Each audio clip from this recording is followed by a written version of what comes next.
Welcome to the Windy City. SeatGeek Stadium is the place to be this afternoon. Chicago Fire 2 taking on Huntsville City FC in the Eastern Conference. James Sadnot here with you. Thank you so much for joining me on One Football and MLSNextPro.com.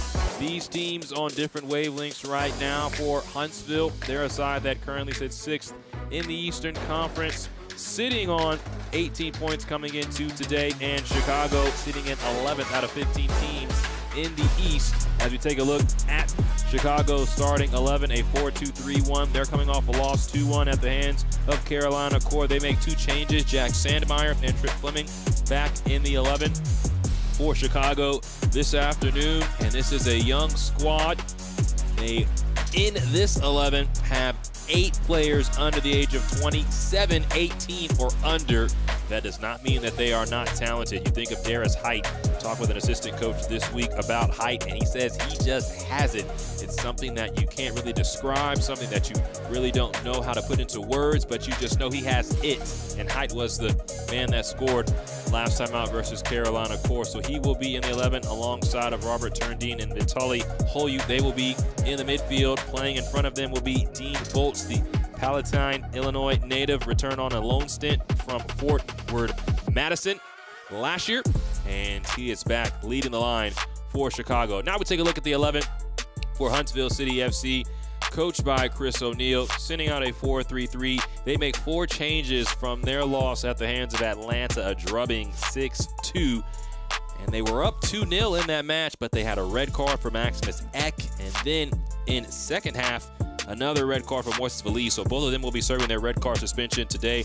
Nick Periano unavailable for selection, and Malachi Molina on the bench. So Nigel Prince, Xavier Aguilar will be in the 11 along with Klaus Sullivan. And making his debut for Huntsville City FC is Aiden Jarvis. He's on loan from Red Bull, and Jarvis was a member of the champion New York Red Bulls 2 last year.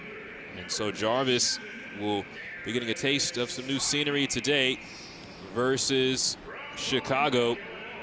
He is no stranger to the Eastern Conference, obviously a part of the Eastern Conference champions and league champions of Red Bull last year. And so, but the youth wave that has been all throughout New York Red Bulls under former head coach Sullivan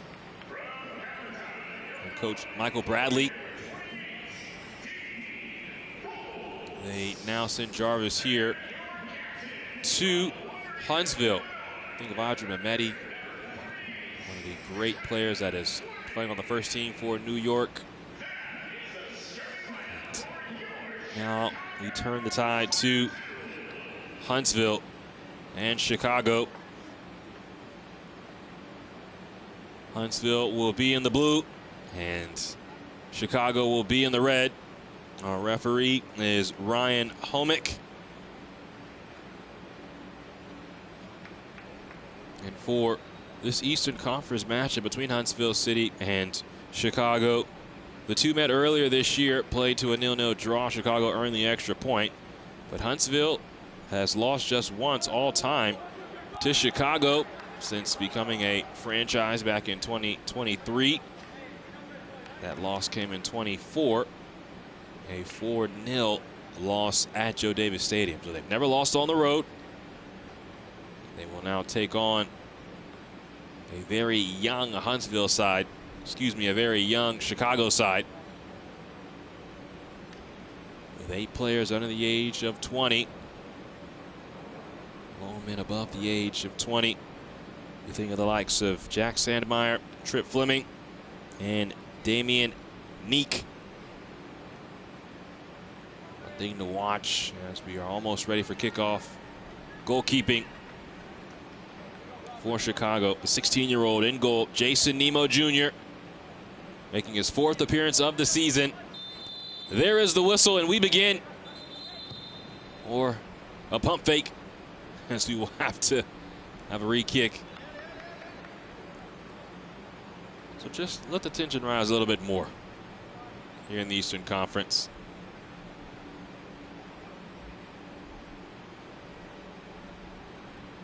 is Klaus Sullivan ready to get this game started. Now we are underway at SeatGeek Stadium. Huntsville City FC and Chicago Fire 2. This is Nemo, almost a loose touch, a immediate mistake. And it will be a corner.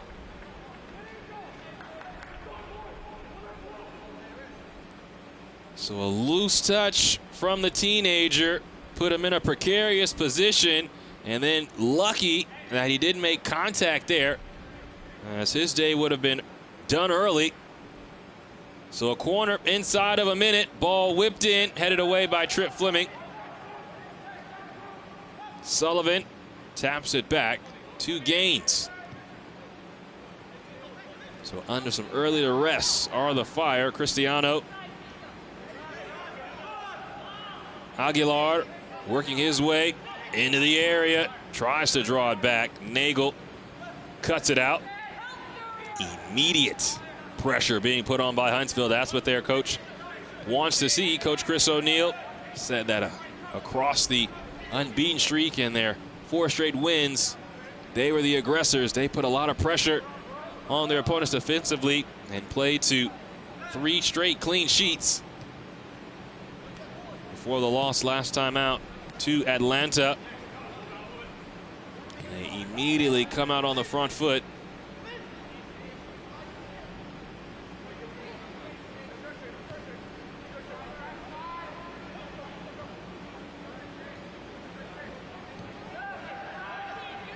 Gaines goes back to the goalkeeper. And now it's Cristiano.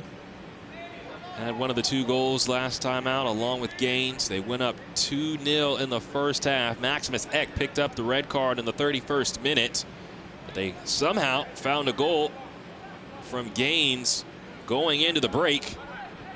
But it was just too much Atlanta in the second half. And then to make matters worse, Moises Veliz picked up a red card on a second yellow late in that match. And the scoreline got a little more gaudy as Atlanta was up 3-2 at the time. Scored 3 more goals in second half stoppage time. So you knew Huntsville was going to come out inspired. They had a bone to pick, especially after dropping 2 points to this Chicago side earlier this year. This is Gaines. Has it taken away by Nagel. Gaines goes to ground, almost wins the ball back.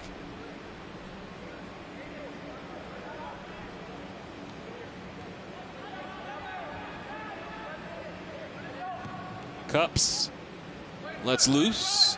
Headed down by Cristiano. Now Aguilar. Cannot drop it off. Looking for Yoshizawa. Counter press. Huntsville trying to win possession back. Height is shoved down, and that's too aggressive from the captain, Leo Cristiano. So if you blinked, you almost missed it early on. It was Huntsville putting immediate pressure on Chicago, and the goalkeeper, Jason Nemo Jr. from Evanston in Illinois. Now this is Darius Height. Possession lost by the teenager. Iniguez.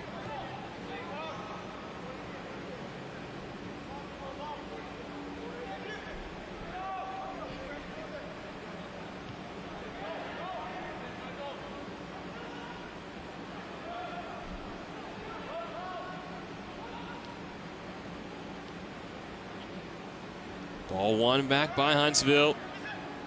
Yoshizawa. Goal kick. Immediately, you see from Huntsville what they want to do. They want to be aggressive defensively. Really do not want to give Chicago any avenues forward, as the Fire want to play out of the back. Coach Makovich really wants his center backs to be able to hold on to possession and break that first line. That's going to be very difficult against this Huntsville side.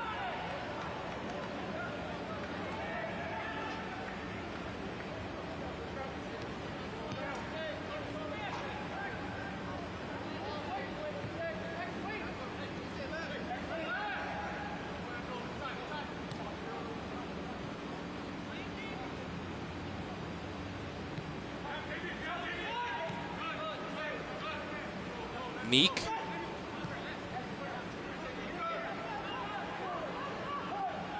Pineda.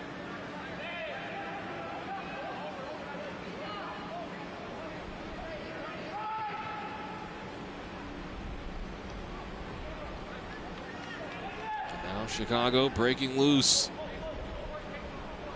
Beating that pressure in their defensive half. Find themselves in the attack now.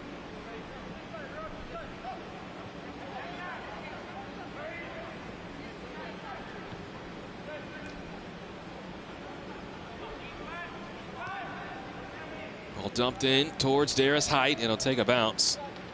Find the goalkeeper.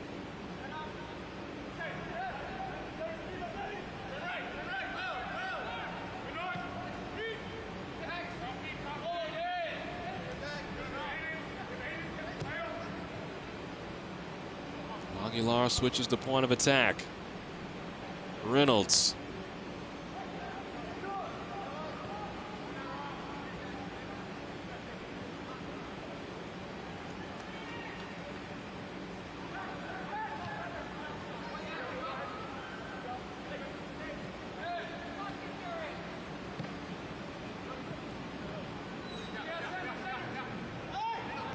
Cristiano saw the entire way. Yes. Chicago trying to play direct to Neek.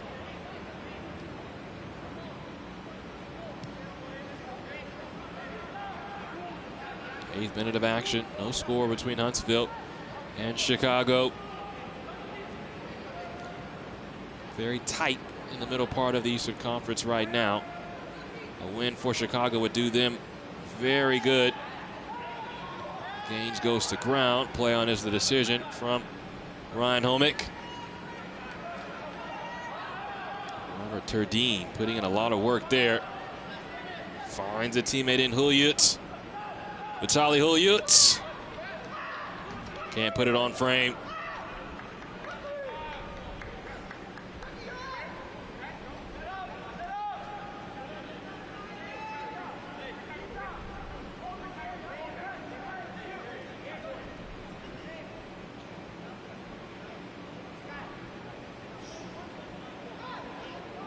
Really good talk this week with Mario Baracina Saez, one of the assistant coaches for Chicago. And he talked a lot about the youth of this team, that the Fire have a lot to look forward to, and really believes that the results are on the way because of the talent that his side possesses. Right now they're trying to continue to develop. Have to do all the little things right, match in and match out, because of what they're giving up in age and maturity. Have to be clean in all aspects of the match, in attack, in defense, in transition, both defending and attacking in transition. Really felt like his side played their best soccer versus Crown Legacy, because despite being winless in 6 of their last 7, their lone win was against Crown Legacy, taking down the team at the top of the East and snapping their unbeaten streak to start the season. Valdez comes out for this. Good idea there, as Bolts was the target. But for the Fire, Coach Saez saying that we could beat anyone, but we can also be beaten by anyone. And they want to find consistency. That's one of those tenets of development in youth. Obviously, when you have a lot of talent, there can be really high highs, but you want to limit the lows, and you want to set a precedent. That baseline to be above average, and then to peak with the spectacular.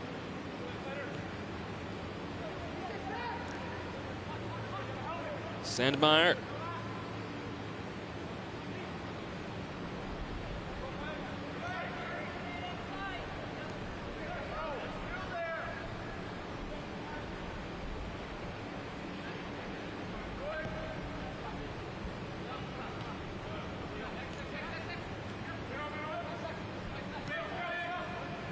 Aguilar forward to Yoshizawa. Now, Jarvis, his first touches of the match. Connect with Yoshizawa. Trying to ride the tackle, takes contact. Ryan Homick says he went down too softly.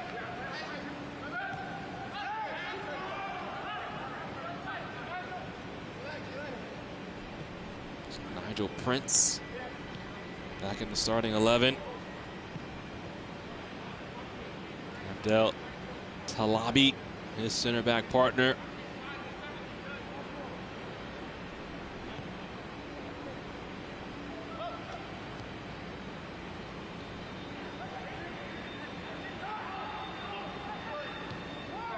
Yoshizawa with some space.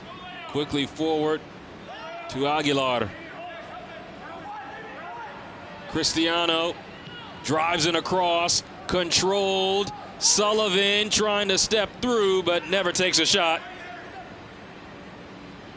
Yoshizawa wins it back at the inline. Corner. That is how Huntsville wants to attack.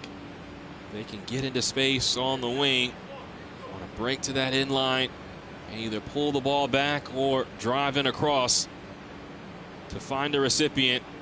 That is when they are at their best, especially when they're in transition. They also excel on set pieces. They have a corner as we move into the 13th minute. Lofted ball towards the back post. And there was a shove and a free kick coming for Chicago.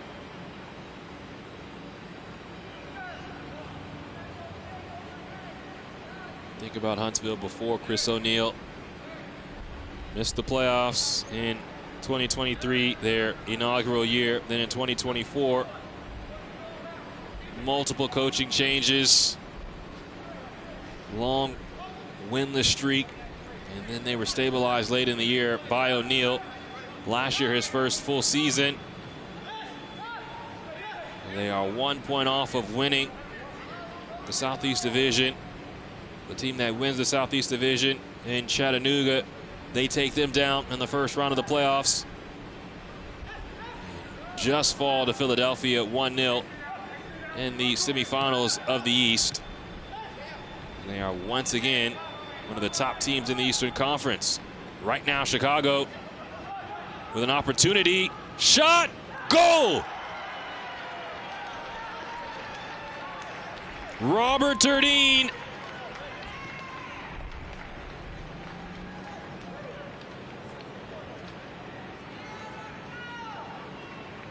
And Chicago is in front, 1-0.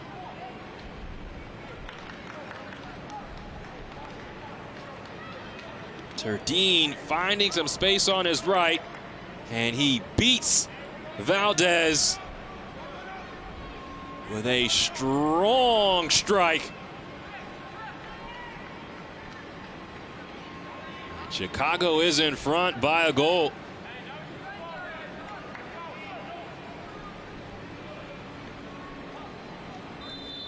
We mentioned that Chicago and Huntsville played to a 0-0 draw in their first meeting earlier this year. You had a feeling that that was not going to be the case today.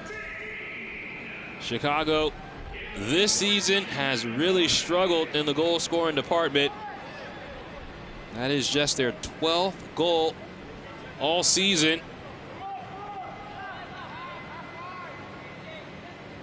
That is one of the lowest marks in the Eastern Conference coming into today.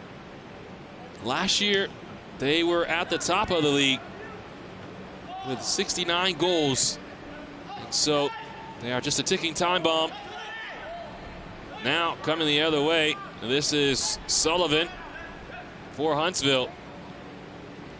Wanting Yoshizawa to make the run inside the area. It is cleared behind by Christian Cups.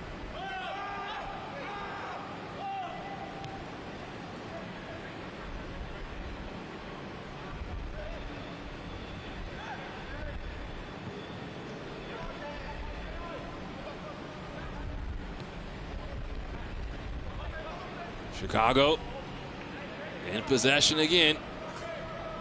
Turdine quickly into height. but he could not control it. This portion of the match is brought to you by Carvana. 16th minute of action, and Chicago in front by a goal thanks to Robert Turdine. One of those many youngsters in this 11. Turdine, just 16 years of age.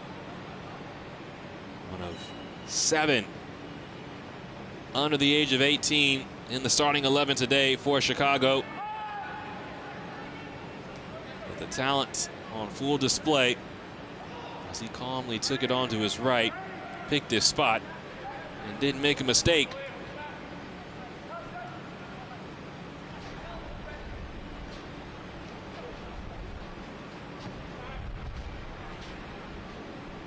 Excellent switch, but Neek could not bring it down. The idea was there, and the space would have been open for Chicago had Neek controlled.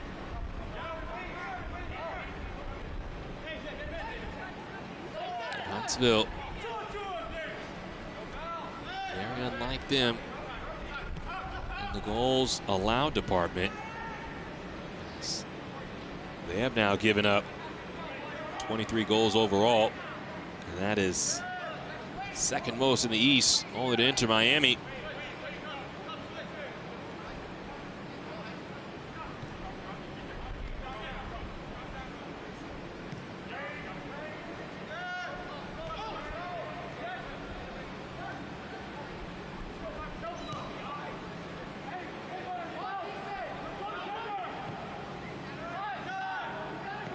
Nemo distributes to Neek.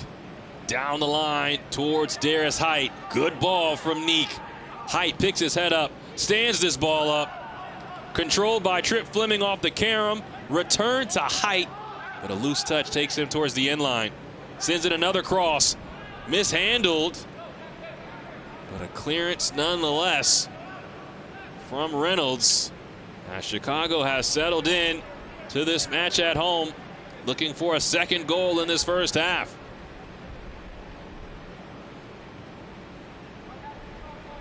Pineda.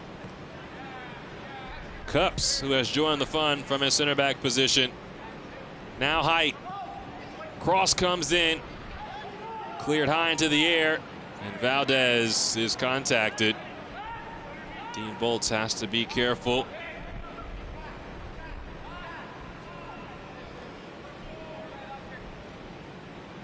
So Height with the cross. And Bolts got a piece of it initially. He was searching for it along with Valdez, and the contact warranting a foul. Now Valdez scrolling forward.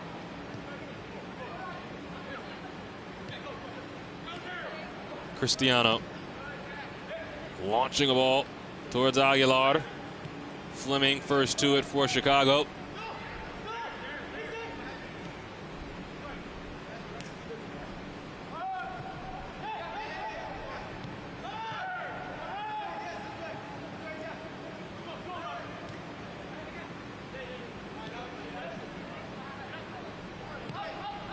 One thing that Huntsville is not going to be is deterred.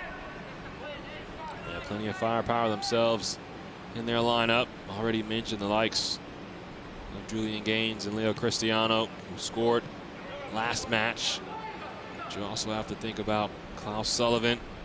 Played the last 2 years in Los Angeles with Ventura County and LAFC respectively. Reynolds has tracked this down on the touchline. Cross is corralled by Nemo Jr. After an almost disastrous start for Jason Nemo Jr., he's looked very calm in between the sticks for Chicago.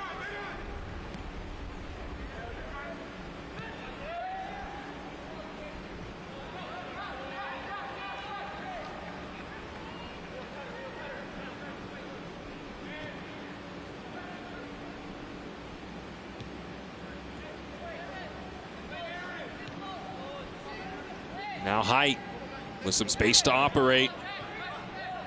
Meek inside the area. Fleming draws this back. Nagel.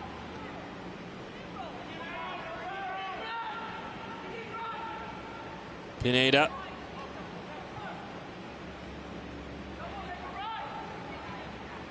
Nagel. Into no one in particular. Nice little turn from Yoshizawa. And just too far out in front of Aguilar. One thing that Coach O'Neill said of the last match versus Atlanta is he felt like his team wasn't on the ball as often as they would have liked. They've won the ball back here. Reynolds trying to go around Sandmeyer, and Jack Sandmeyer standing tall, although he ends up on the ground to slow down Reynolds.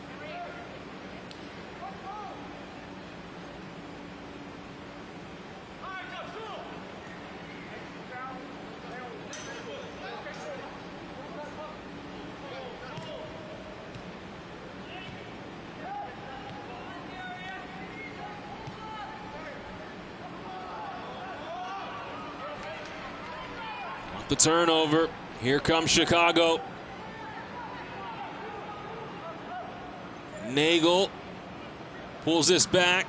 It's hit first time by Fleming. And now Huntsville trying to play. The foul will bring this back.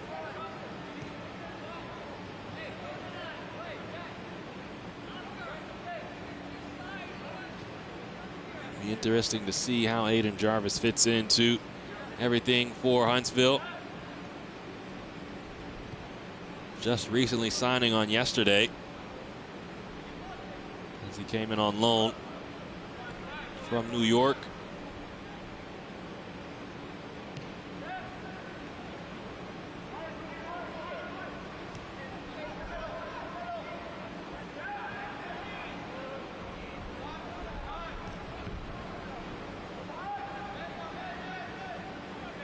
Gaines does well to get back to win possession for Huntsville. With the likes of Bolts looming. Yoshizawa can carry this. Reynolds.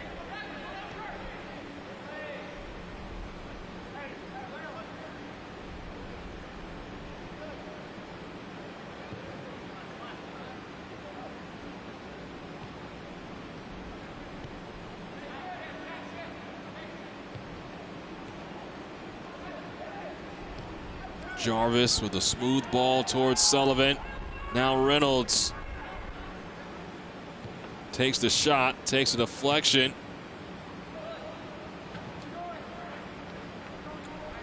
This portion of the match is brought to you by Wintrust. 24th minute. Robert Turdine scoring in the 14th to give Chicago a 1-goal lead. That's for the team that has struggled in that department, conceding goals at a much higher rate than last season. Cristiano. Aguilar. Now Yoshizawa. Cristiano. Aguilar back to Prince. Talabi. Hasn't been closed down, so he can go to Reynolds.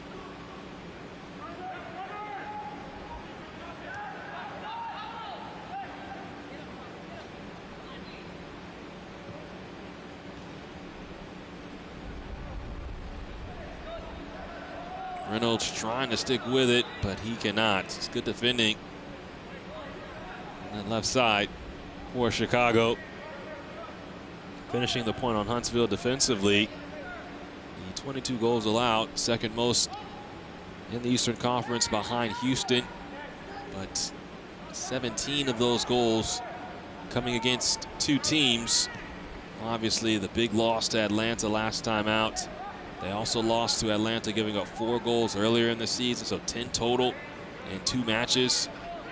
to the 5 stripes and also gave up 7 goals in a loss to Crown Legacy. Valdez is out for this. So in talking with Coach O'Neill about his team's defending, he said obviously in those matches box defending is key. They gave up 3 goals inside the area. Did give credit to Atlanta for the service that was put in towards Kovac. Valdez privy to that as it was almost turned over.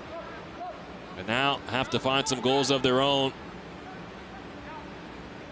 Iniguez, Aguilar. It's good defending again. This time by Damian Neek.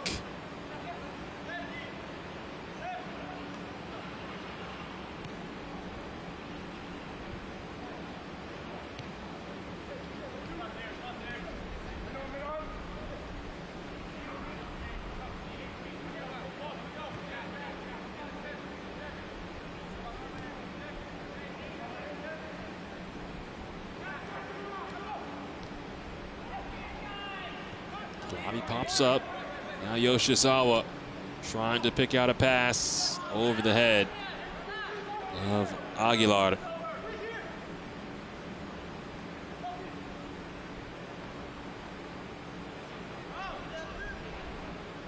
So Huntsville have had some spells of possession.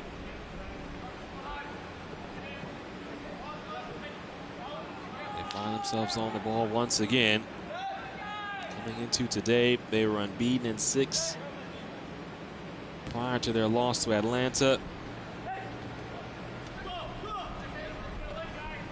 Trying to get back on that wavelength, but Cristiano a slide under Dean Bolts to foul in a free kick coming for Chicago. Bolts, as mentioned earlier in the pregame, returning from a loan stint with Ford Madison, 5 matches at the end of last year. Played 20 matches a season ago. With 3 goals and 1 assist in his time with Chicago in 2025. Free kick taken quickly. Ball returns to Cups. Sandmeyer. Cups cannot connect with Neek. Now Yoshizawa racing in possession.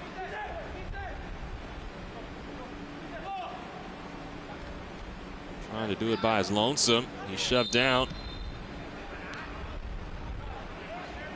And he is deemed the guilty party.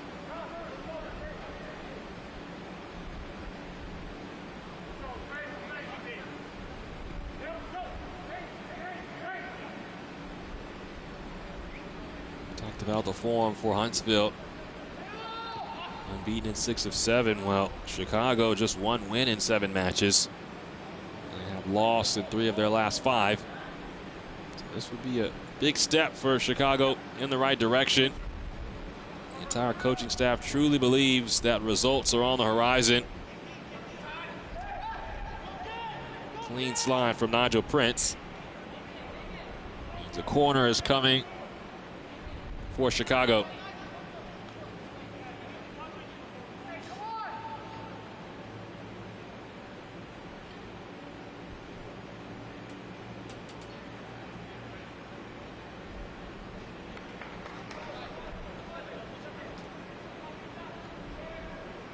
So it is Neek who will take this corner.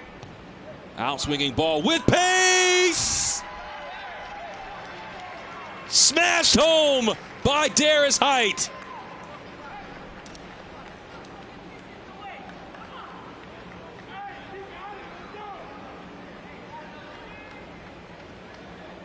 Take a look at this again. Height at the near post. Wonderfully done. Couldn't draw it up any better or execute it any better. And the young star shining here this afternoon as Height has goals in back-to-back matches. Chicago 2, Huntsville 0.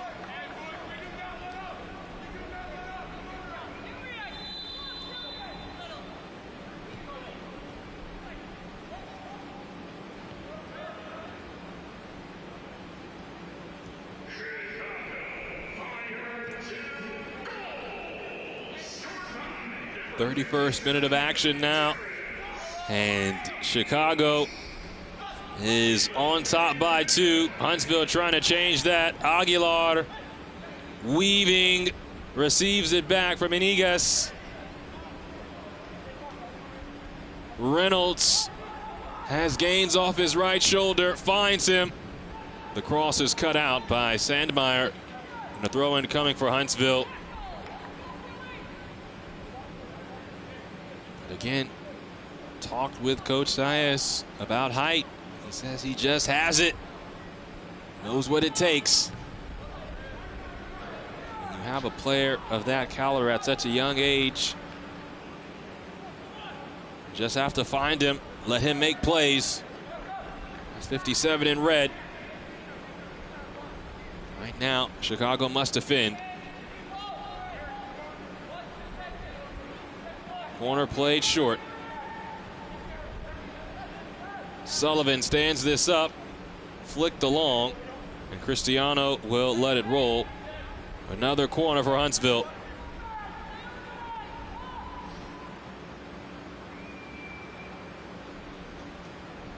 Huntsville has now given up 8 unanswered goals going back to their last match versus Atlanta. And they will have to shore things up defensively. Last year, they gave up the least amount of goals in the league. Now, off this corner, headed away. And Darius Height tracks it down on the touchline.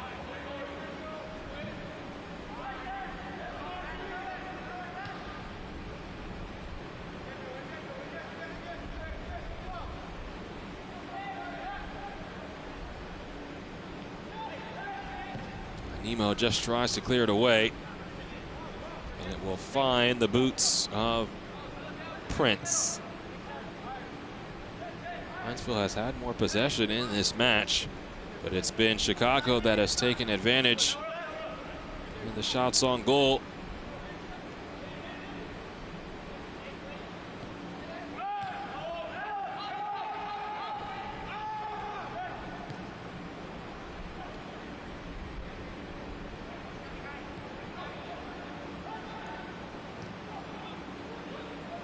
Gaines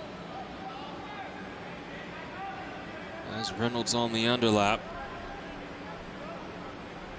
Now Jarvis trying to express himself on his new team. Yoshizawa, Cristiano.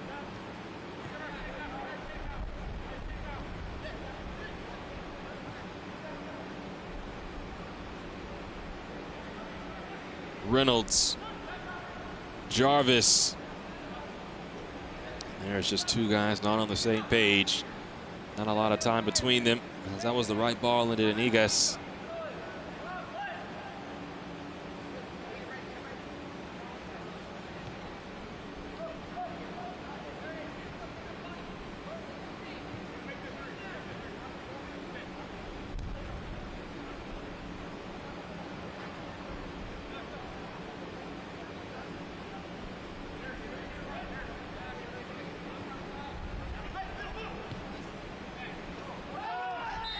Height commits the foul there as Cristiano was first to the ball. Cristiano needing an extra beat to get back to his feet. This portion of the match is brought to you by Hyundai. 35th minute, Chicago has doubled their lead thanks to another teenager, Darius Height. Robert Turdine had the first goal in the 14th minute. Height added a goal in the 30th. And Chicago is in front by 2. On top of Huntsville. 18 points on the season for Huntsville City. Just 13 through 10 games for Chicago. Looking for all 3 here at home.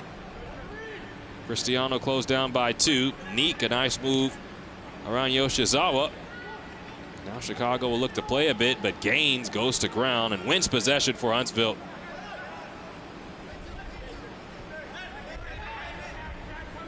Yoshizawa,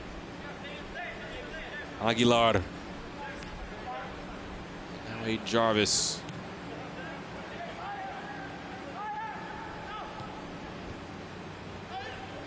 Jarvis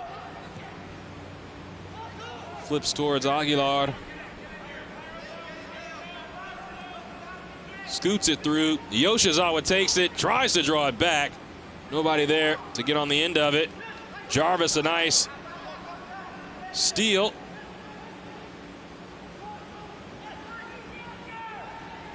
Reynolds trying to return to Aiden Jarvis, but you can see the quality Aiden Jarvis has, especially in a tight space. Here comes Chase Nagel. Gaines shoves him down. The referee will hand out our first card.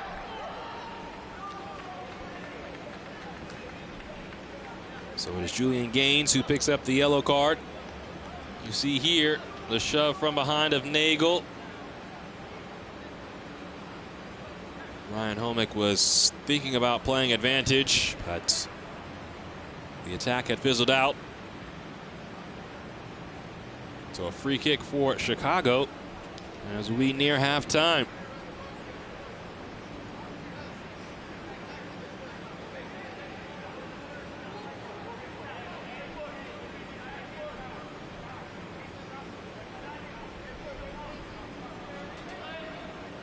Already seen Chicago score on a set piece today.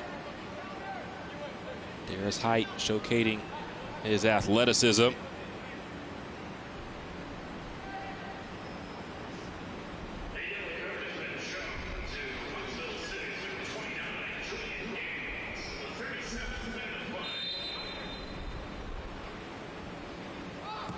Ball is launched into the area, right into the chest of Valdez.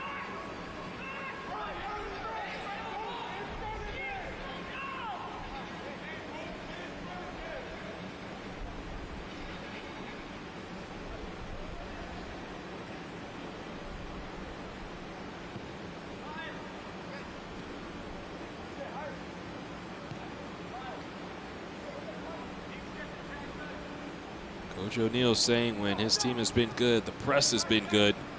But today it's been Chicago that has been comfortable on the ball, dealing with the pressure. Once they have found themselves in the attacking half, they have made the most of it. Reynolds takes the touch around Nemo Jr., and that's a penalty. Contact made by the goalkeeper. And as Huntsville played Route 1, they now have a penalty, trying to draw one back. Nemo Jr. sees this ball kind of pop up on him and really didn't attack it as he needed to. So Reynolds was contacted with, tripped up. Now Huntsville has a chance to get on the board.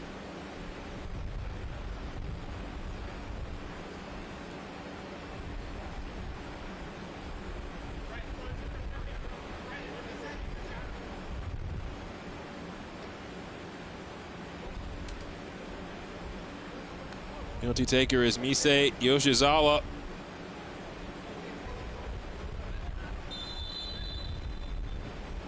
The 22-year-old is stopped by Nemo Jr. Jason Nemo Jr. makes amends for giving up the penalty, and he preserves a 2-goal lead. Saw it the entire way.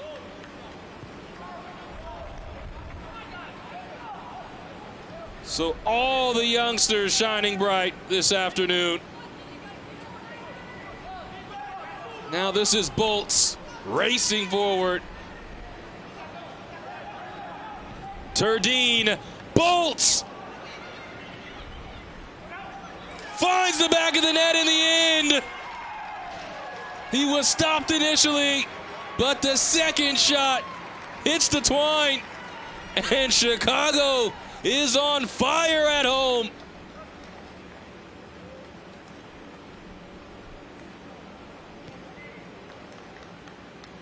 As this ball is drawn back to him, he hits it, and then the save from Valdez, but the second shot trickles in,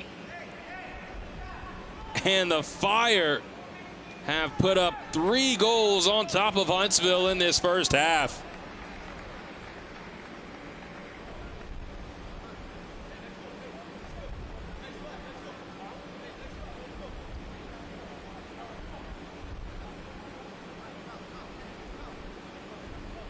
And the defensive difficulties continue for Huntsville City. Very unlike the boys in blue over the past 2 matches. They gave up no goals in 270 minutes of action prior to their match with Atlanta. And now they've given up 9 goals in just under 150 minutes of action over the last 2 matches.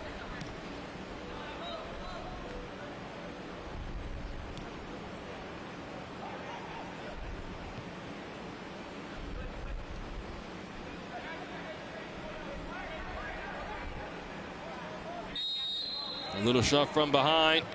Gaines plays it quickly.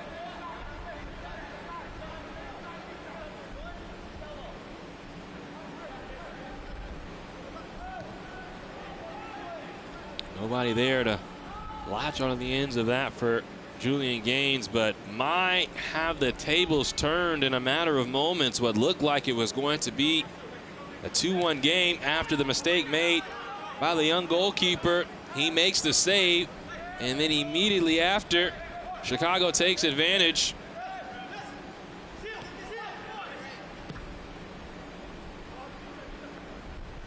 Another big switch. Gaines trying to win possession. He's fouled from behind.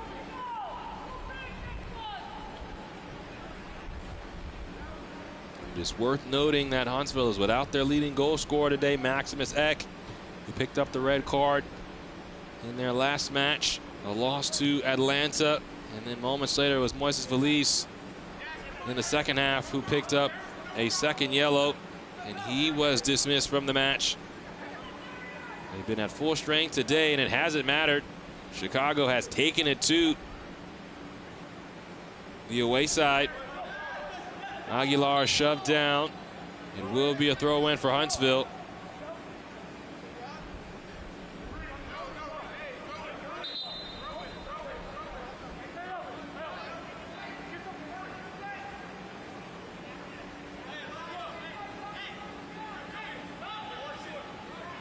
So coming to take this is Talabi.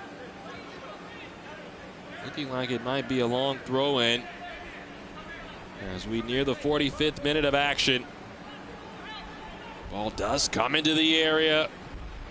Headed away initially, brought down by Cristiano.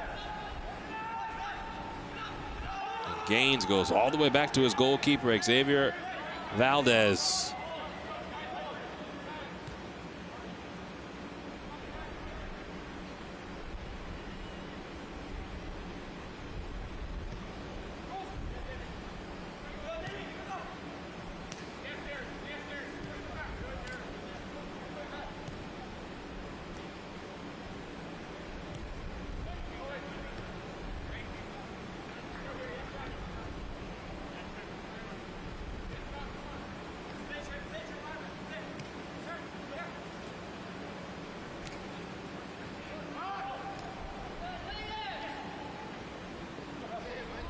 Now Turdine already has a goal of his own, goes back to Cups.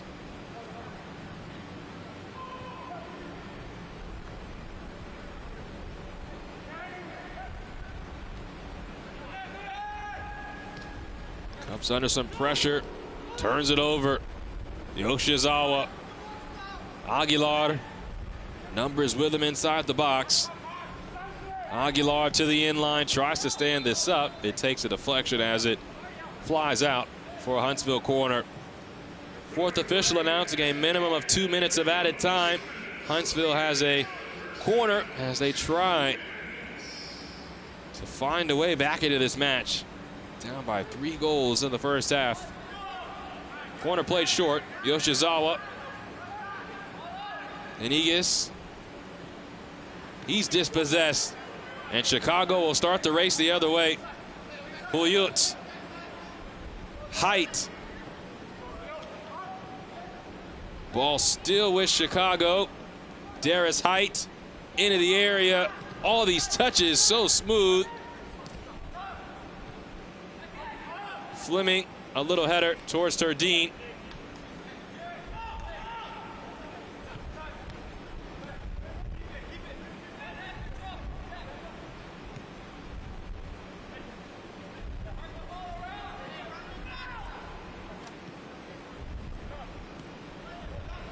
Now Chicago with the 3-goal lead. Looking to use some of the remaining time to find the best shot before we go to halftime.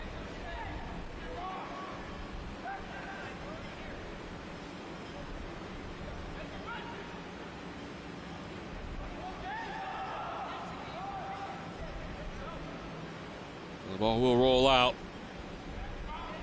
It might be our last action before the end of the first half.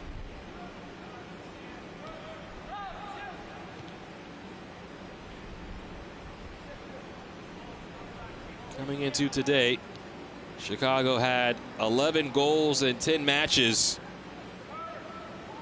They have 3 goals in this first half. And they are comfortably in front of Huntsville. There's the halftime whistle. The 3rd worst team in regards to scoring goals in the regular season in Chicago does not look like it today against Huntsville.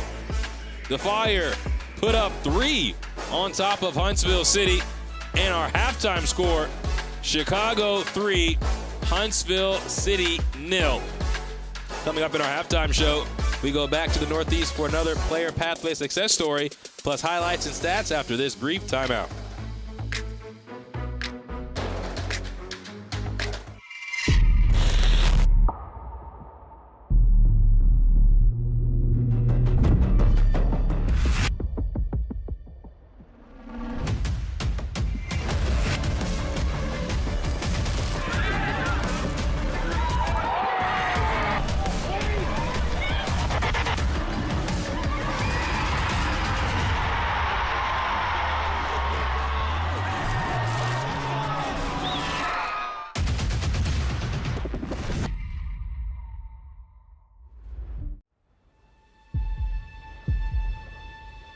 They say the world's game is played everywhere.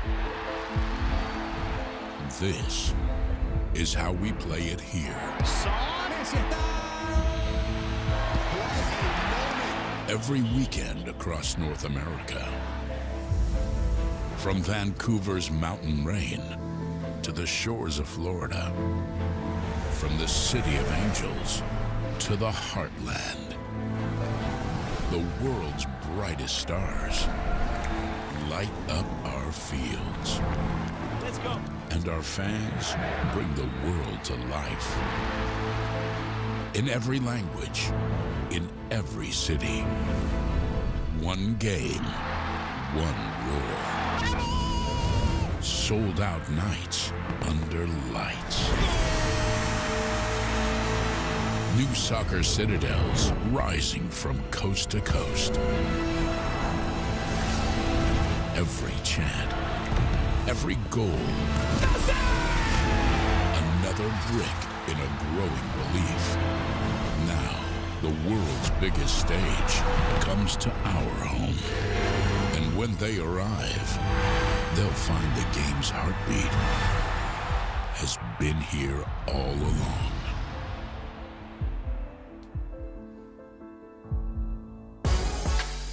Welcome back to Bridgeview, Illinois. Chicago Fire in front 3-0 on top of Huntsville City. New England homegrown Peyton Miller is another success story coming out of the MLS Next Pro ranks. Let's visit his story in this feature.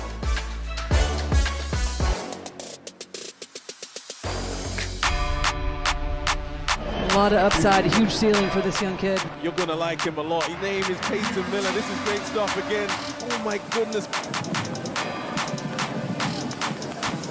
Force away through here. The ball to the back post. It's awkward, and it's thrust in towards goal. From Unionville, Connecticut, to stepping on the field in Major League Soccer, Peyton Miller's journey is just getting started. I'm from Connecticut. I grew up in Unionville. Growing up, I trained a lot with my dad. My dad is mostly the reason for where I am today. When I was like 7, I won a championship for my travel team with my dad as a coach, and I kind of just fell in love with it from there. As Peyton began to excel as a player, he began receiving attention from multiple clubs. I started at FSAFC, and then I wanted to excel my game a little bit more, so then I went to Oakwood. And then from there, we played teams like New England Revolution, Philadelphia Union, and then the Revs reached out, and it was my childhood dream to play for the Revs, so it was kind of a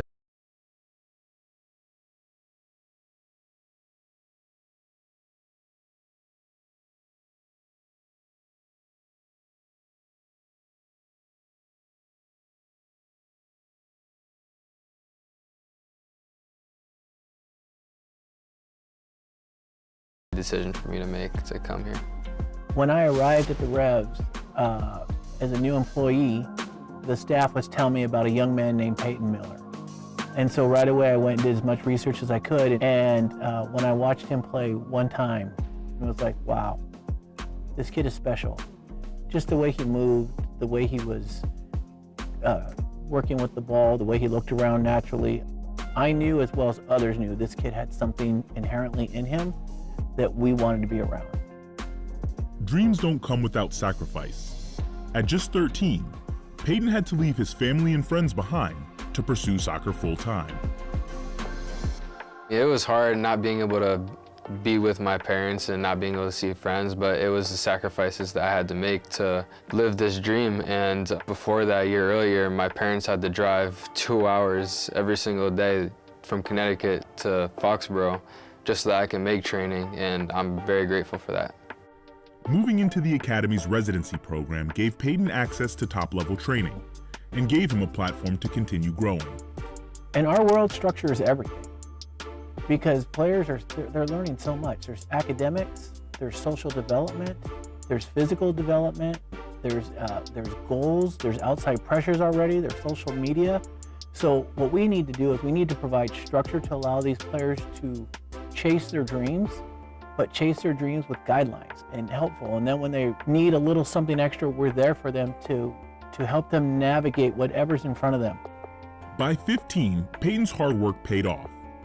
He signed a homegrown contract with the Revolution, and he made his professional debut with Revolution 2 in 2023. It was against Atlanta. I had a couple good chances, good balls for an assist or a goal maybe. That should have happened, but I was very nervous in the beginning, but as soon as the whistle blew, it kind of just all went away, and all I could feel was just like the adrenaline rush. Playing against older and stronger players forced Peyton to adapt quickly. I didn't want the guys like babying me because I was young. I wanted them to tell me how it really was, and they really understood that, and like they weren't afraid to yell at me if I did something wrong, and that's what helped me get to the next level. His performances that season with Revs 2 opened the door to an opportunity with the first team.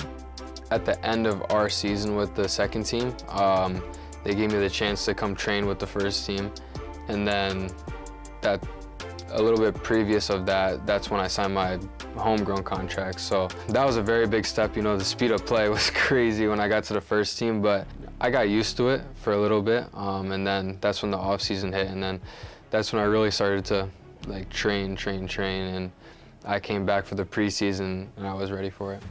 Soon after came the moment he'd been dreaming of since childhood, his MLS debut at just 16 years old, making him the second youngest player in club history to make his debut. Another interesting debut here.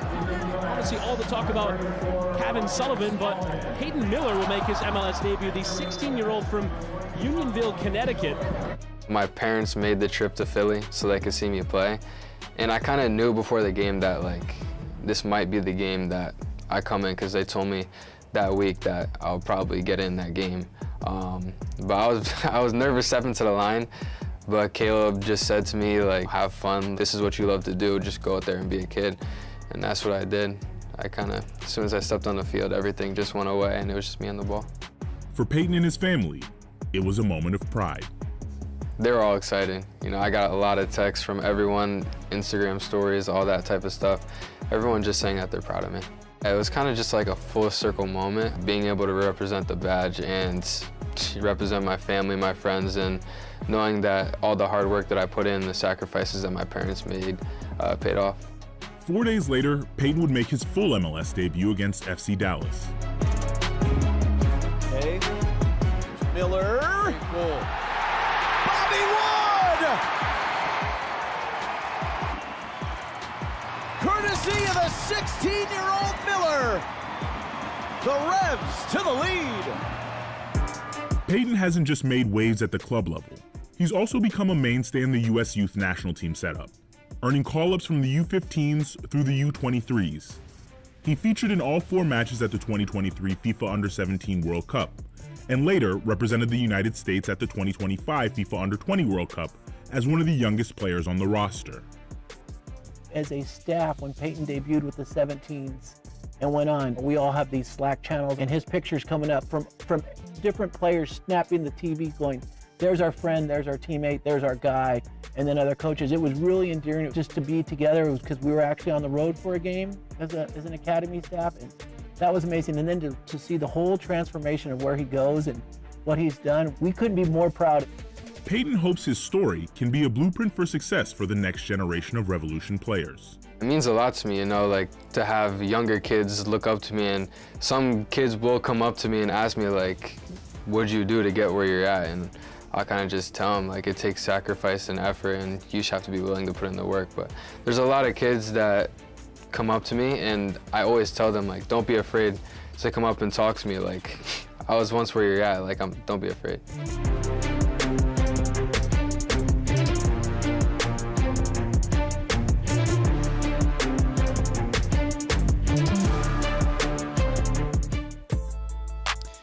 MLS recently agreed to a deal that will see global investment firm KKR make a strategic investment and partner with MLS Next Pro. KKR will inject capital into MLS Next Pro with an eye on growing the league and its footprint around the continent. In conjunction with MLS, the partnership will oversee commercial strategy as it looks to move the 27 MLS-affiliated Next Pro teams into new markets, with an eye on building brands within those communities and seeking stadium development deals. We will hear more about this in the coming seasons. We'll want to welcome you back to Chicago, Illinois. We are in Bridgeview, just outside of Chicago, and it gives us a chance to take a look at some scores from yesterday and earlier in the week. Tacoma Defiance taking down Ventura County, and Austin making quick work of Sporting Kansas City on yesterday. And now we take a look at the upcoming schedule as Colorado looks for their first win of the year versus Minnesota. Houston Dynamo Dos, the lone unbeaten team in the league, looks to stay unbeaten as they take on a very good Portland Timbers side. And New York Red Bulls taking on CT United in a battle of 2 teams in the Northeast. Now it's time for our halftime highlights. It was Huntsville early on that almost had an early goal. They did not score, and then it was all Chicago for the rest of the half. Robert Turdine on his right. Great strike, and it was Valdez that falling to his left just could not get anything on it, and the ball found the back of the net. This was beautiful. It was Damian Neek with excellent service, and then Darius Height with the header near post for the goal. Height has now scored in back-to-back matches. As this ball is pulled back by Turdine, Bolts hits it cleanly the first time. Valdez makes the save, but Bolts on the rebound finds the back of the net, and Chicago in front 3-0 on top of Huntsville here at the half. We'll take a break and be back with the second half between Chicago Fire and Huntsville City.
Yeah, boys hear sentiment. flow tastes sweet like cinnamon. Open up doors, I'm a gentleman. View top floor, I'm still sticking ahead of them. Running on fumes and adrenaline. Do what I do best. Can't rush in like a roulette. You can't name a better duet.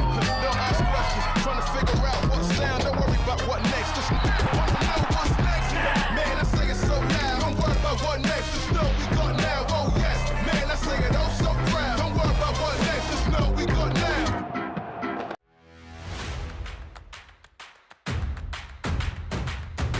Should be a fun season of MLS Next Pro.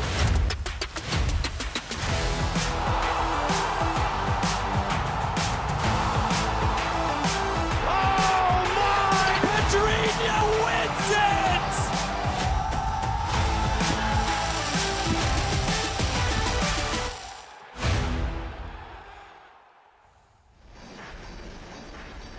Welcome back to Bridgeview, Illinois. We're at SeatGeek Stadium, almost ready for half number 2 between Chicago Fire 2 and Huntsville City FC. Chicago scoring 3 first-half goals and one of their best goal-scoring performances of the season through just 45 minutes of action. For Huntsville, they have been on the wrong end of a goal-scoring streak. You think about 6 goals scored last time out versus Atlanta as they conceded those 6, and now they've conceded 3 in the first half versus Chicago. Huntsville has the firepower to score on their own, but it will be a tall task to find 3 goals in this second half, especially with Chicago, a team, despite their youth, that has shown a lot of promise in today's match. Huntsville in the navy blue, Chicago in the red. Ryan Homick blows his whistle, and we begin half number 2 between the Fire and Huntsville City. Chicago in front 3-0. Dean Bolt's racing for this. All the way across. Height takes a shot, and it's closed down. A couple of halftime substitutions for Chicago, as well as a couple for Huntsville. Klaus Sullivan going out, and Fabian Reynolds also going out. Joshua Swansea and Malachi Molina both in. And for Chicago, Trip Fleming has gone out, and Emiliano Chavez has come on. Huntsville in possession now. Aguilar. Swansea was the intended target. And Swansea trying to track that ball down. So Molina playing on this right side now. Got a piece of that. So Julian Gaines on the ball for Huntsville.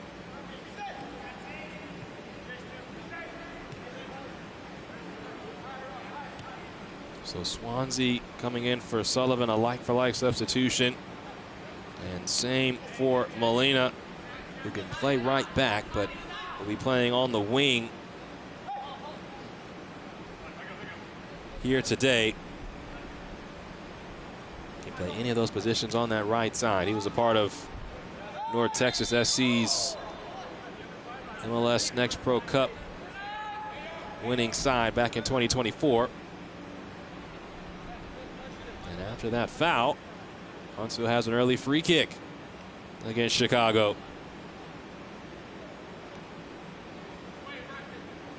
So it is Angel Iniguez preparing to take this free kick for Huntsville. Wants to put it right in between the penalty spot and that 6-yard box.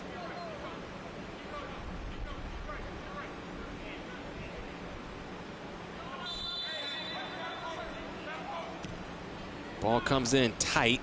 It's cleared behind by Nagel for a corner. So Iniguez will have another bite of the apple, this time from the corner flag.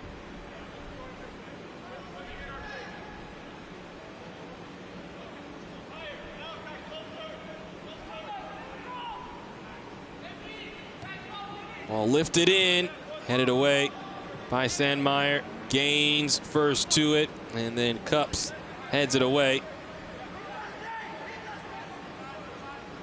Cristiano for Huntsville lets it roll out. Throw incoming.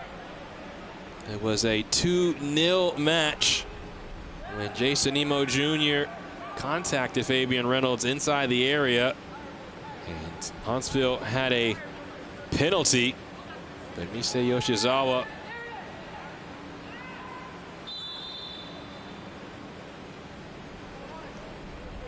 could not convert the penalty. And then moments later, a goal was scored by Chicago and Dean Bolts to give them a 3-goal lead. So this could look much different if not for the goalkeeping of the 16-year-old. And now Chicago has a free kick of their own inside of 5 minutes gone in this second half. It is Neek who had the assist on the height goal, the second goal, who stands behind this free kick.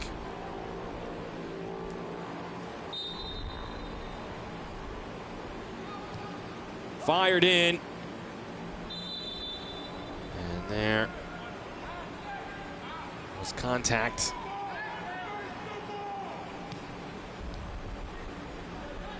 Huntsville, as mentioned, was in pretty good form prior to their last match.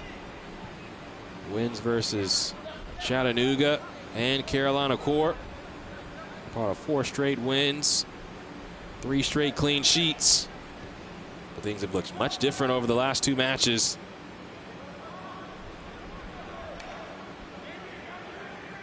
But the wins versus Inter Miami, Carolina Core, those teams near the bottom of the Eastern Conference, when Huntsville has had to play teams close to the top, like the likes of Atlanta, Crown Legacy, have not fared the same. And Coach O'Neill was honest that this team is still trying to establish an identity. A lot of losses from last year. Christian Kofi, Alan Carlton, their top goal producers and goal contributors, both gone. Carlton playing in the 2nd tier in Sweden. Christian Kofi playing in the 3rd tier here in the United States.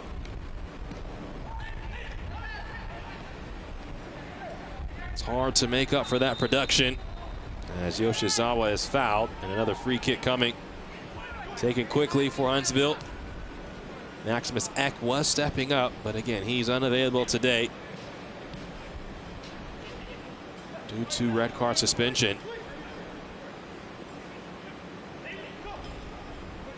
Coach O'Neill said it was going to be a little makeshift. Poor giveaway, does not end up hurting Chicago.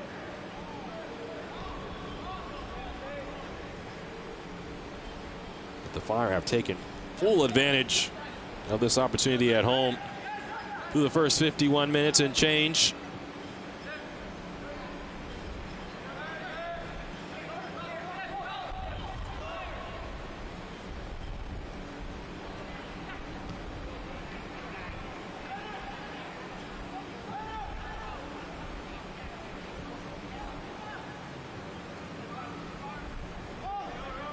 Dean putting some pressure on Talabi.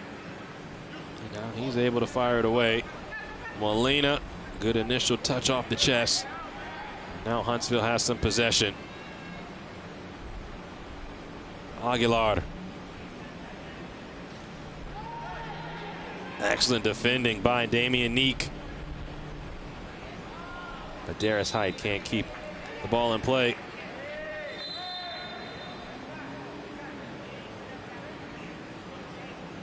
Now a yellow card is shown.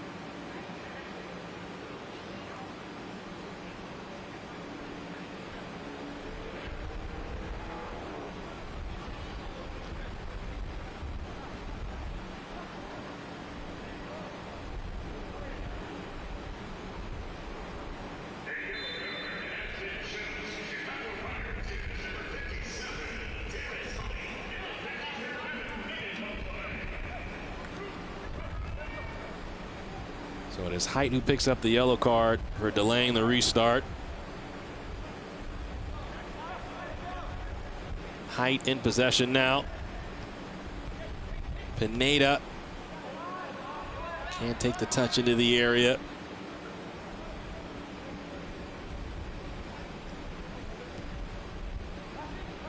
Sandmeyer.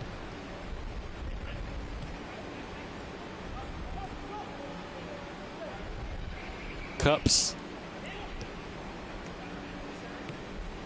Now Chavez came on as a substitute at the beginning of this second half. Emiliano Chavez.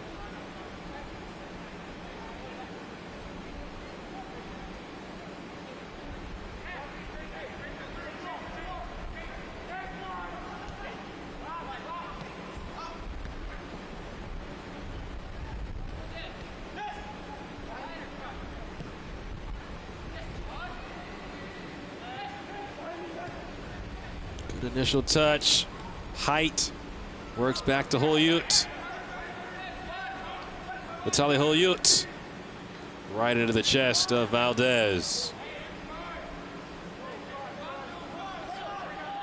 As Huntsville starts the other way. Big ball over the top looking for Molina. It'll skip all the way to Nemo Jr. Jason Nemo Jr., the 16-year-old, has had some nervy moments in his fourth appearance for Chicago, but he's made the big plays. Now Turdine bolts.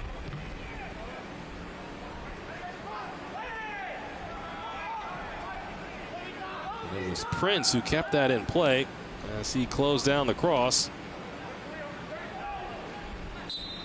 And a foul there on Pineda.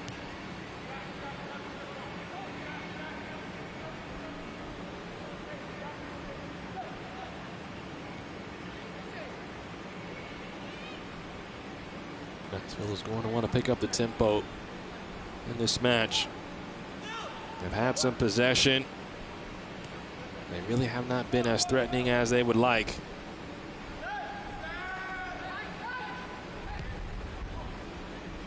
Now down 3 goals. Still plenty of time, just as the 3 goals were scored for Chicago all in the first half. But have to get something going. Molina could not pick out Swansea. And the ball rolls out for a throw. This portion of the match is brought to you by Blue Cross Blue Shield of Illinois. 57th minute of action. All 3 goals for Chicago coming in the first half. Robert Turdine, Darius Height, and Dean Bolts. All 3 goal scorers under the age of 20. A part of 8 out of the starting 11 under the age of 20. 8 teenagers in the 11. Nice little turn here from Yoshizawa. But Pineda closes down that attack.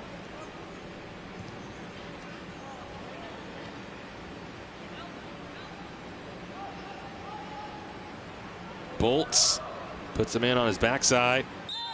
And that is a foul by Aiden Jarvis.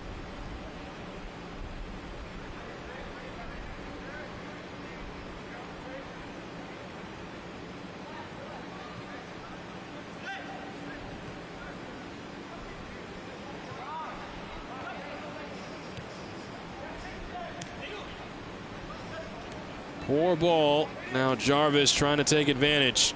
Turning his Swansea.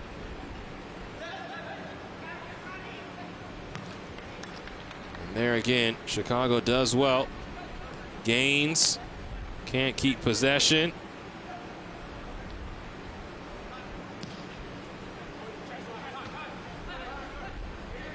Jarvis. Huge collision. And that's going to be a foul on Chicago. Michie Yoshizawa takes the worst of it. And a free kick for Huntsville. as we near the 60th minute.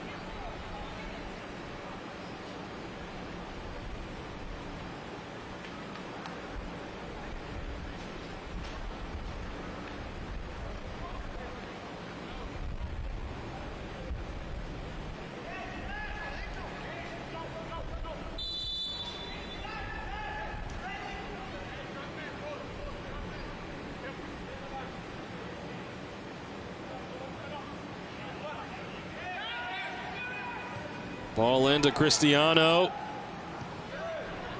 And then it will be a throw in. It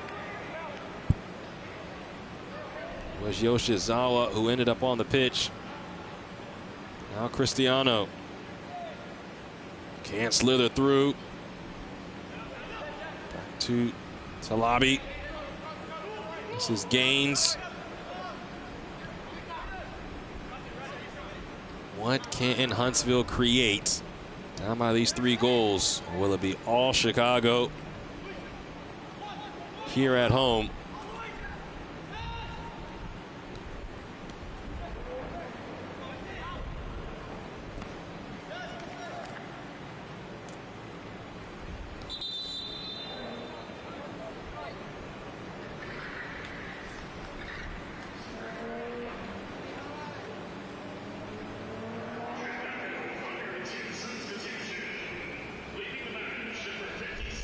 Darius Height going to make way for Tideon Diawara. So Height, who was on a yellow card, brought out, and Diawara comes on. Just had a birthday late in April on the 29th.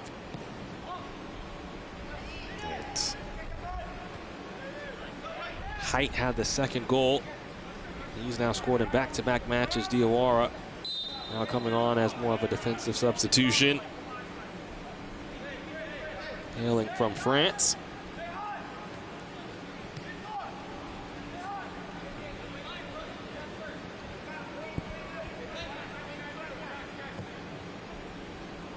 Prince goes over the top but can't connect with Molina. And it's been disjointed in the attack today for Huntsville. This has been unlike them. Chicago has made the adjustment in the first half versus Chicago in the prior match. It was all fire. They just could not find the back of the net. And I asked Coach O'Neill what changed between half number 1 and half number 2 in the first meeting. And he said the conversation was less about X's and O's and more about mentality, about showing resilience and making sure that they were shut on. Coming into this match, you could tell that Chicago was shut on from the beginning. Huntsville almost scored inside of a minute off a mistake made by Nemo Jr., the goalkeeper. But he made up for it, and then when he gave up the penalty, still did not concede. The ball just has not bounced Huntsville's way up to this point. And Chicago has made the most of their opportunities when they've been on the ball. Nagel swerving, sends it towards Neek.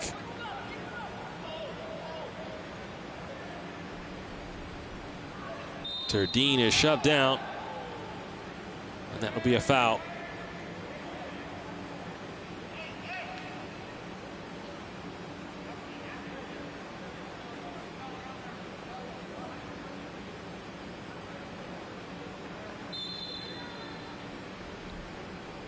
Chicago has looked more like the Fire we've come to know from a season ago. They were one off a all-time record for goal scorers in the regular season. They had 69 goals scored last year.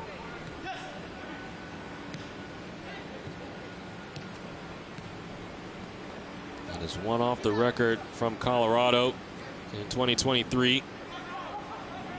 This year has been much different. This match has not been. Bolts, Poyut, Turdine.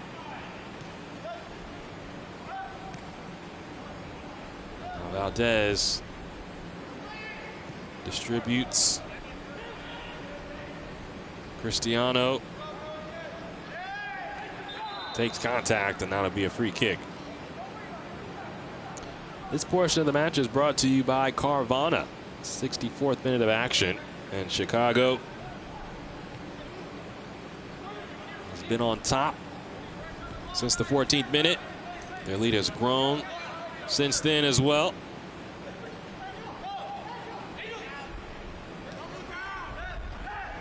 Robert Turdine scoring first, Darius Height scoring second, and Dean Bullitt scoring third.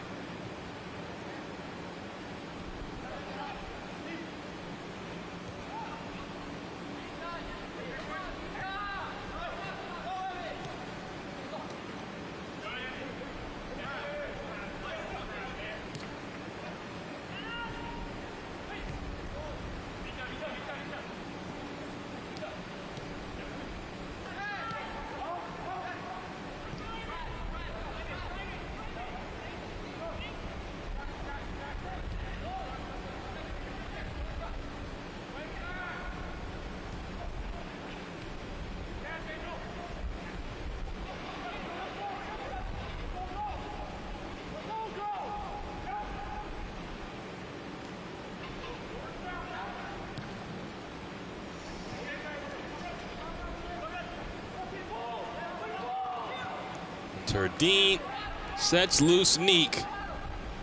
Chicago looking for more, in full control of this match. Neek pulls it back and Turdine airmails it.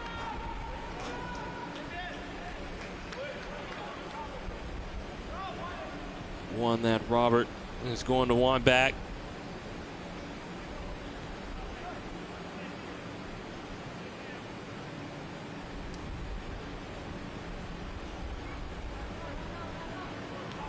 Still, Huntsville has not made any noise in this match up to this point.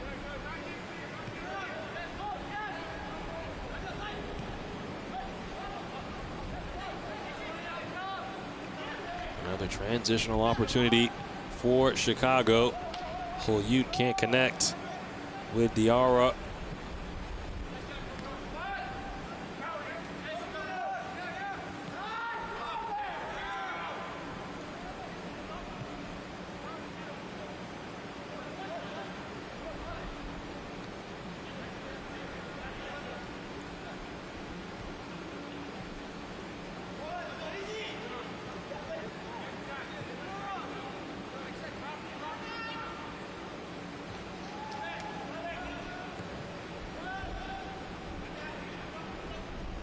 So Cups back to his goalkeeper.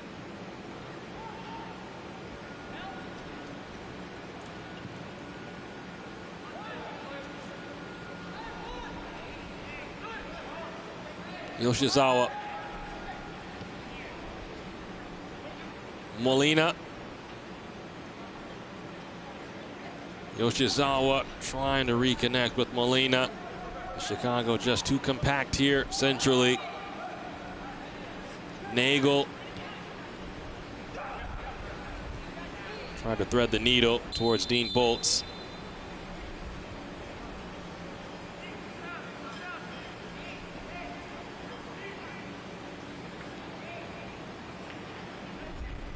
Now a player down. Yoshizawa needing some time to get back up. He's on his feet.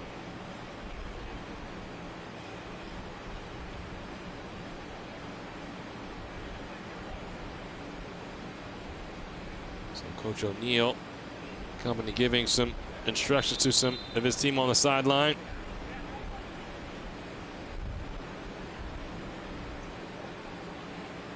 So Mise Yoshizawa is going to come off for a light.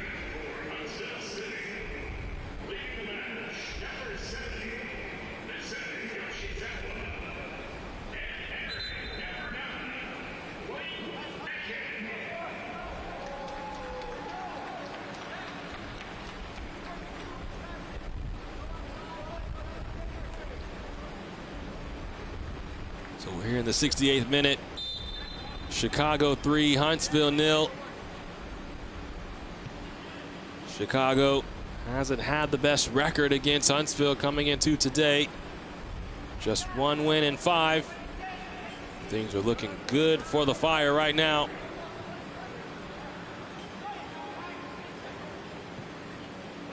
Valdez loops this forward. Sandmeyer comes in to get a piece of it. Now this shot hits the crossbar. Hulyut heads it down. Shouts for a handball. But Diawara put a good charge into that shot. And it just hits off the crossbar.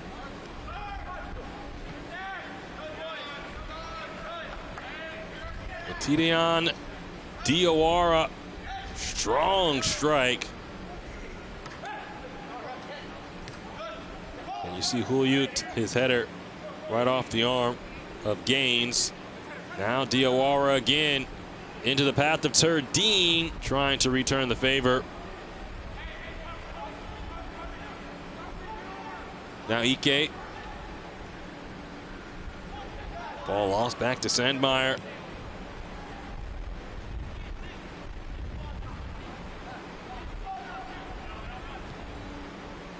Diawara will dump this back to Damian Neek as Chicago continues to massage the clock. They will be in no rush for this final 20 minutes of action. It is Huntsville who's going to have to put the pressure on. They do just that. Swansea shoved off by Sandmeyer for the moment. Gaines joining the action. And Nemo Jr. diving on that cross. This portion of the match is brought to you by Allstate. Aguilar gets a piece of this, nodded through. Clean slide tackle from Christopher Cupps. Now Hulyut.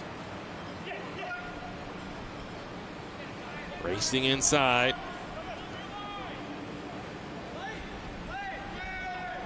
Turdine. Pineda. Now Emiliano Chavez. Chicago looks to continue to be comfortable on the ball. Coach Barcena Saez said that the best performance of the season was versus Crown Legacy up to this point. Have to argue that this would be their best of the season overall. This is the best that Chicago has looked in all phases. Goal scoring, defending, as well as in transition. A team that was on fire over the last couple of months in Huntsville has had that fire snuffed out over the course of these 70 minutes.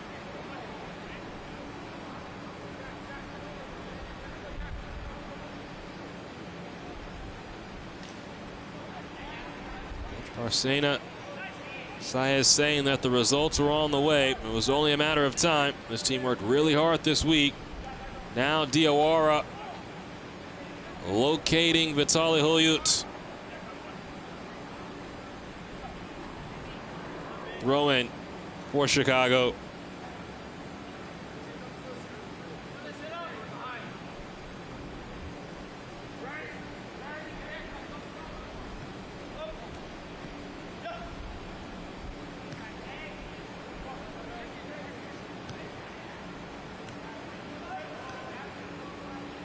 Ike has to be careful there. Almost got a piece of Turdine.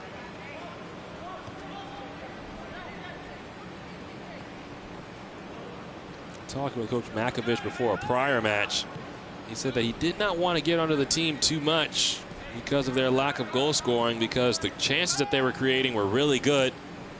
The finishing is just the hardest part, but did not want to get into their heads about the lack of finishing, because that's could have made them tighten up even more. They have played loose, and they have played lights out today as Chicago. And this is going to bring a lot of confidence into the clubhouse for the Fire. Cristiano for Huntsville.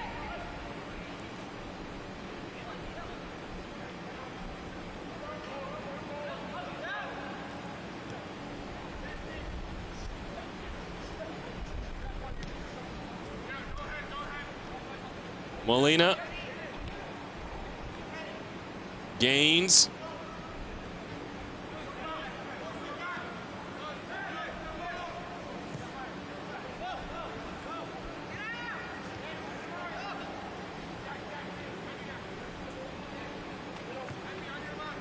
Prince cannot slip this through. Nagel finds himself in a cul-de-sac and reverses field.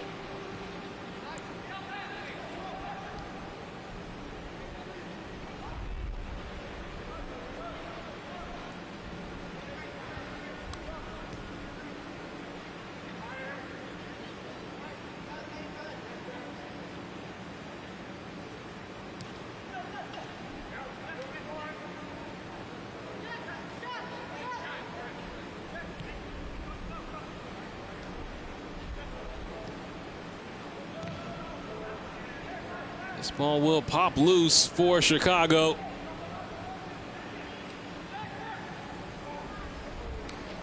All the way through to Hulyut. Has numbers in the box, takes the shot rather. Decides that was the better decision. Now Sandmeyer, the center back. A little back heel. And this shot hits Prince. And it will be a corner.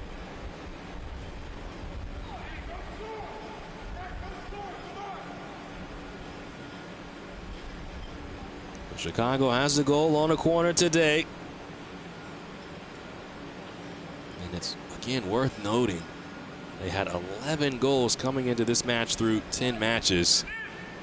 And they have 3 goals in just 1 match.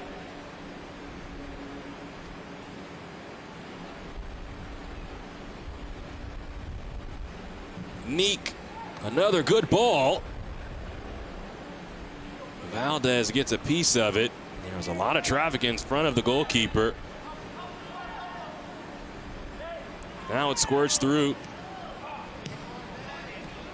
Chavez, and Turdine has this pop off of Gaines. So Chicago will have the throw in.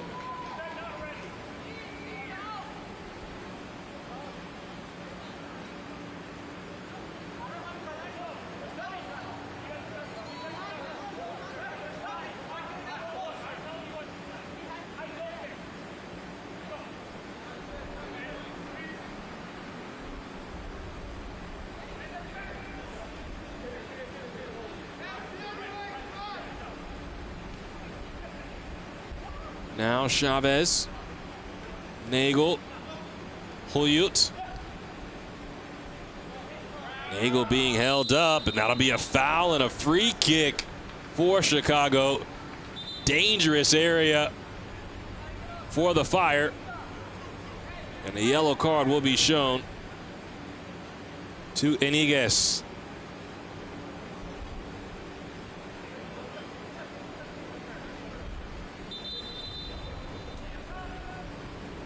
So it's Damian Neek and Oscar Pineda.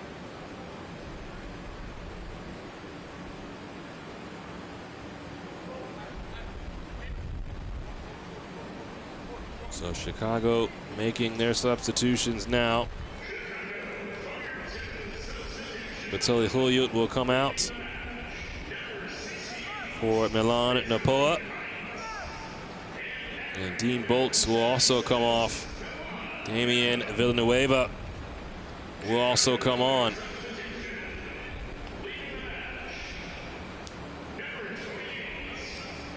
Julian Gaines, his day ends for Huntsville now. Andre Krikorian coming on now for the boys in blue.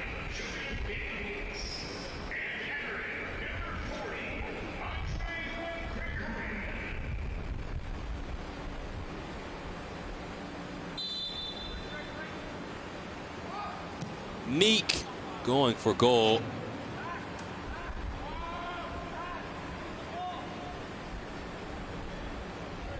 The few poor services that Neek has put into the area today.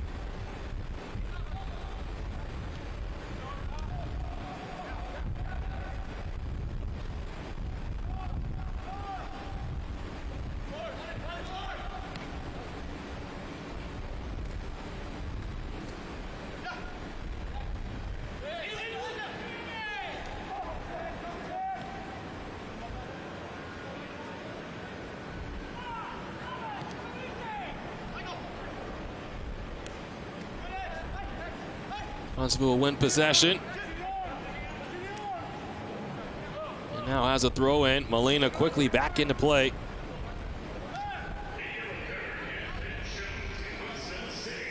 Talabi.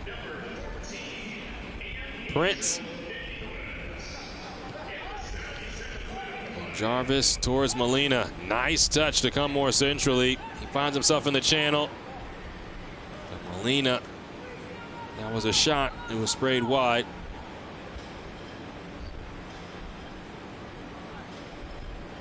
'80th minute of action now. And Chicago in full control as they've been since really the 14th minute of this match. Goals scored by Robert Turdine, Darius Height, and Dean Bolts.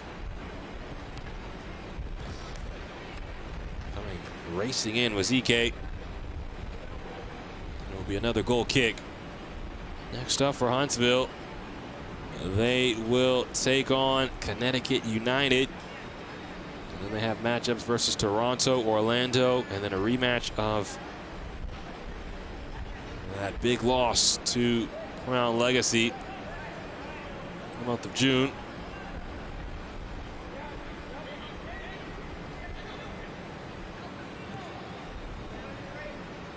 Molina is first to this. Now Aguilar. Jarvis. Aguilar towards Molina. Wonderfully done as those combine. Aguilar. Cristiano has his shot blocked away. And the corner coming for Huntsville. This is Cristiano, who did have a goal last match versus Atlanta.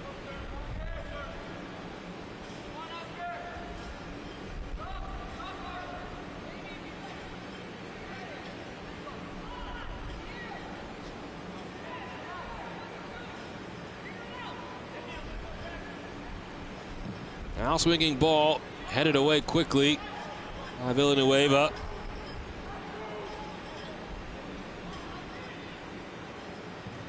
Now another cross comes in. Molina will track it down on the other side of the 18. Molina, a nutmeg. At the inline, Molina's shot is blocked. Jarvis can't turn. And now coming the other way is Diawara. Tideon Diawara making his own magic happen. And he hits side netting.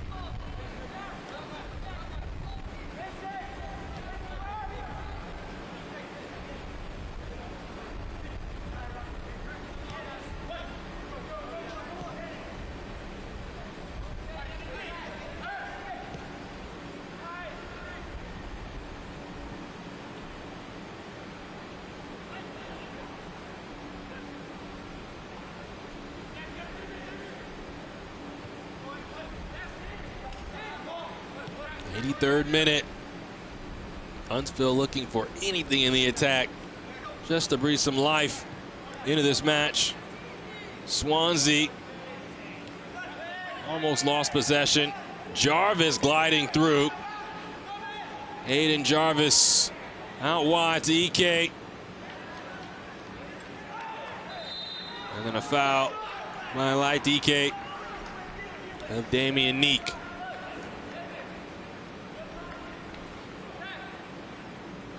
In that final action today for Huntsville, they've done what they do best. Found themselves in the area at times, getting to the inline.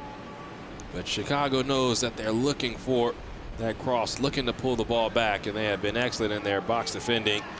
There was the individual excellence from Molina there. But he could not beat the goalkeeper, Jason Nemo Jr.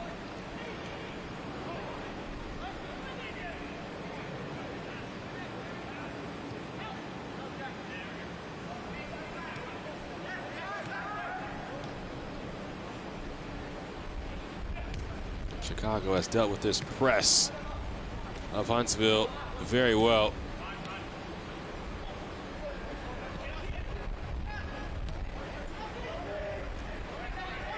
Pineda bumps this forward. Valdez will let it roll into the area.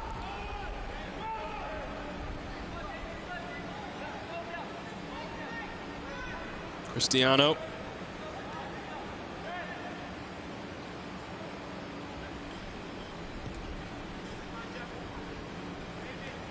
Molina.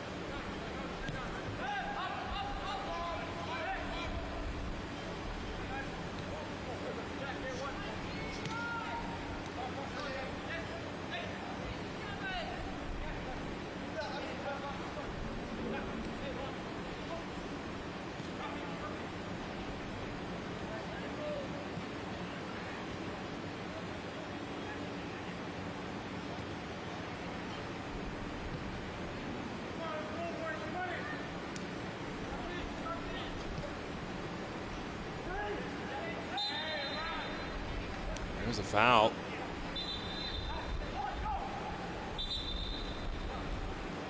Chicago will make another substitution as Robert Turdine will come off and make way for Mateo Clark,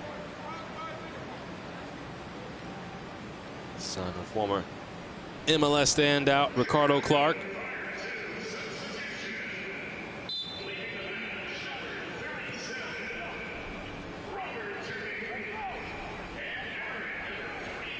Mateo playing on Vancouver last year under his father when Ricardo was the head coach of Vancouver Whitecaps FC 2.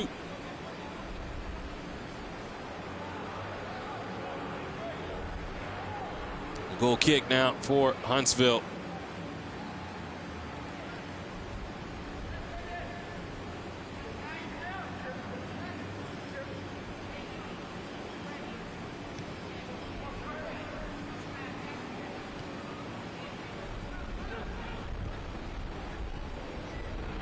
Cristiano breaking loose through multiple defenders.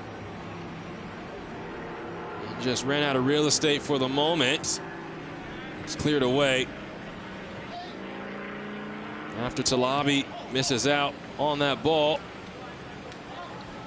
Diawara has it on the touchline.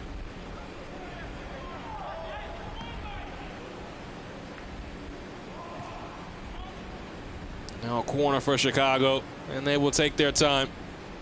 Next up for Chicago, they will take on Atlanta in a big-time matchup of teams in the Eastern Conference. And Xavier Aguilar will come off, and David Salukambo will come on.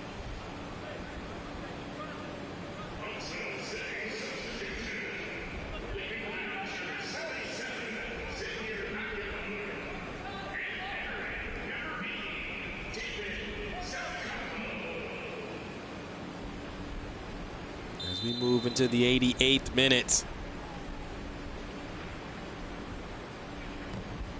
Ball launched in. Valdez grabs it cleanly.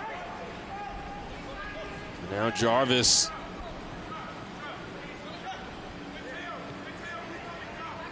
Molina. Early ball. Can't pick out Salukambo. Will scoop this up. After Atlanta for Chicago will be Inter Miami and then New England. And they will finish out the month of June versus Chattanooga.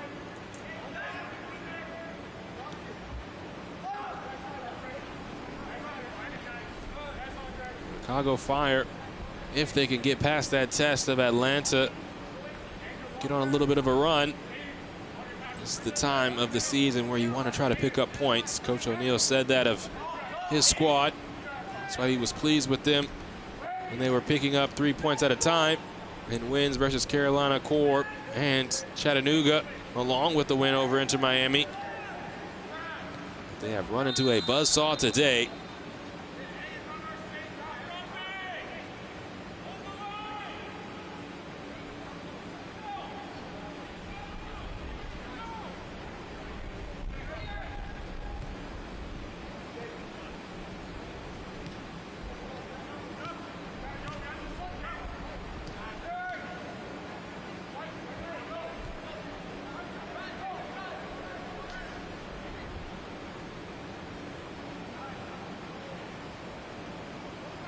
This ball is kept in by Hulyut. Cleared by Prince.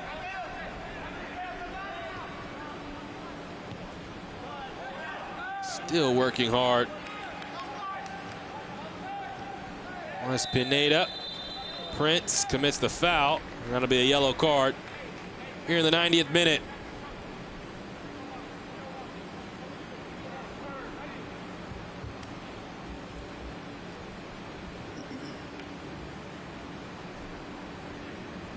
So Nigel Prince will pick up the yellow card.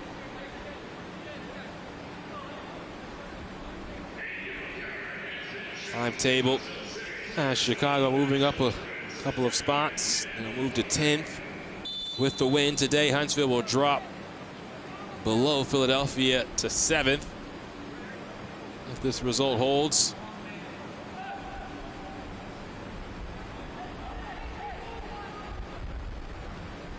Nagel receives it on the underlap. A little chop. That's a foul, and that means we have a penalty. So Ike commits the foul inside the area, and Chase Nagel was on the wrong end of it. And Chicago will have a penalty to put the finishing touches on all 3 points.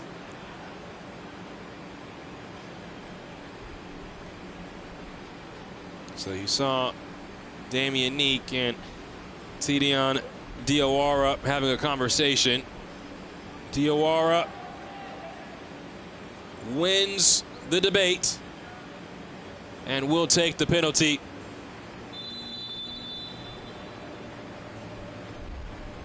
Tidion Diawara scores. And Chicago puts up 4 goals on Huntsville. And they will take all 3 points from the boys in blue. Strong penalty, struck it well. Valdez guessed right, but too much power and too much precision.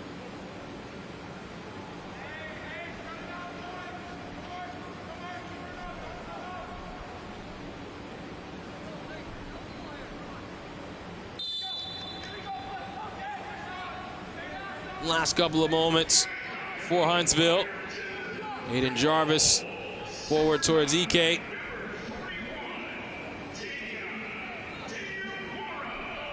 Ball goes out. And there is the final whistle. Chicago with a pristine performance at home. A clean sheet, 4 goals scored. And the final, Huntsville City 0, Chicago Fire 4. And our man of the match is presented by Adidas. And it goes to the man with the game-winning goal scored in the 14th minute of action, Robert Turdine. As Turdine took this on his lonesome, finding a yard of space, and shot with precision. And Robert Turdine scoring the opening goal. Chicago followed suit with 3 more. And the final, once again, Chicago 4, Huntsville City 0. Thank you so much for joining us this afternoon from Bridgeview, Illinois. You can watch MLS Next Pro all season long on onefootball.com and MLSnextpro.com with my amazing crew. My name is James Hadnot saying so long from outside the Windy City. Have a blessed Saturday evening.